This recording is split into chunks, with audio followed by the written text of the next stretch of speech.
নমস্কার, সোনালিস রূপ গার্ডেনে আপনাকে স্বাগত। আমি এখন যে গামলাটার কাছে এসেছি এটা একটা বড় পদ্মের ভ্যারাইটি। তার মধ্যেই আমি আর একটা ছোট পদ্ম এখানে রেখেছি। আসলে এই গাছটাকে এখন জায়গা দিতে হবে, তাই এই ছোট পদ্মের বাটিটাকে আমি সরাবো। ছোট্ট একটা পদ্ম গাছ তৈরি করে রেখেছি, এটাকে এখন বড় জায়গা দিতে হবে।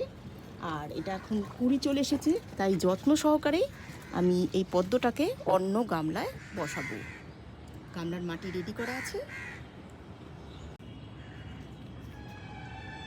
আমি আগের থেকে মাটি রেডি করে রেখেছি। এখন এই ছোট পট থেকে বড় পটে ঢেলে দেবো।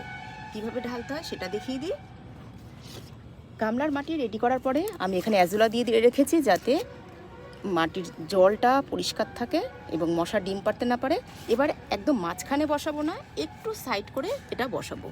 প্রথমে এটাকে আমি হাতের ওপর ঢেলে নেব। বাটিটা অনেক পুরনো হয়ে গেছে, নরম হয়ে গেছে, ঢেলে নিলাম। এবার একটা সাইড করে এটা আমি বসিয়ে দেব।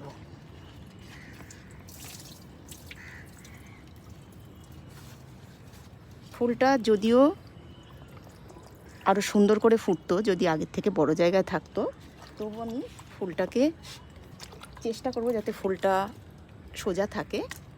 এইভাবেই গাছটাকে এখানে বসিয়ে দিলে কদিনের মধ্যে আবার নতুন করে পাতা, ফুল, কুঁড়ি সবই আসবে।